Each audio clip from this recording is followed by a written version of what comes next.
Bulalo soup with sibut.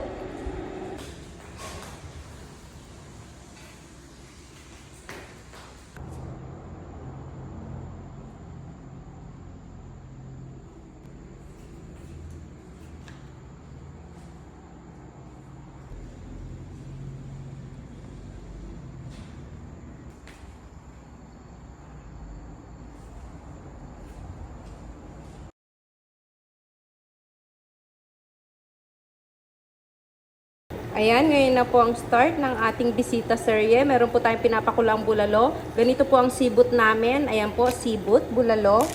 At lalagyan po siya ng Chinese herbs. Ayan. Ayan na po ang ating sibut bulalo. Habang pinapalambot natin yan, nagpapalambot din po tayo dito ng adobong duck. Mahilig po kasi sila sa duck dahil sila po ay Chinese. Tapos, habang nagpapalambot tayo ng duck, nagpapalambot din po tayo ng adobong pata na may mushroom. Mahilig sila sa mga mushroom at asahan na po natin na matoyo ang kanilang kinakain dahil mahilig sila sa toyo at adobo.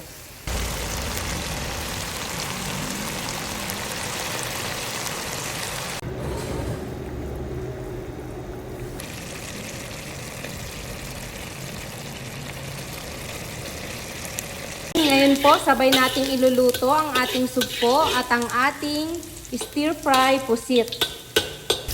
Ayan, para sa ating sugpo, ang luya, saka bawang at ang ating sugpo. Rice wine, dahil ito po ay nilasing lang na sugpo. Konting toyo, konting rice wine, konting paminta, at sabay-sabay na pati ang ating kutsay.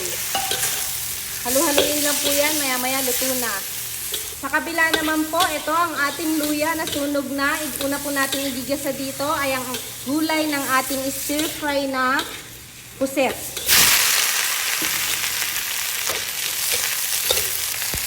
Ayan, ito naman pong gulay ng ating stir-fry puset ay lalagyan natin ng oyster,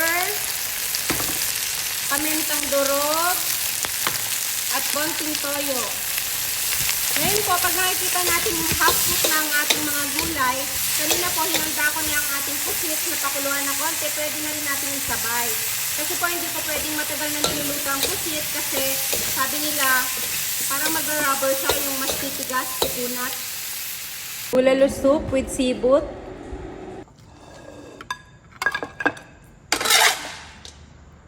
Patang adobo with mushroom.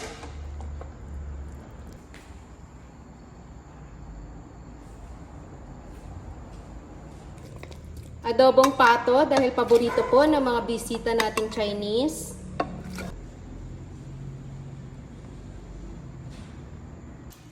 Stir fry pusit po with koli. Nilasing na hipon.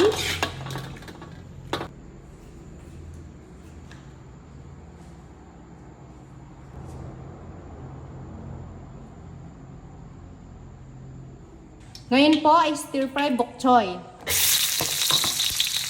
Ayan, sibuyas, bawang, luya, sabay-sabay na, okay lang. Lagyan natin ng isang asin. Ayan. Stir-fry bok choy po ito. Saka natin ilagay ang ating bok choy.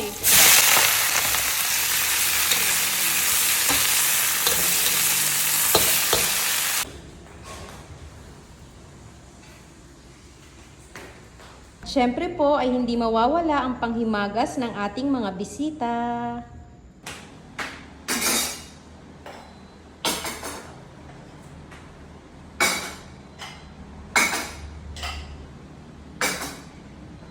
Ayan po, ready na ang pagkain ng ating mga bisita. Salamat po sa panonood nyo sa aking pagluluto sa aking bisita serye.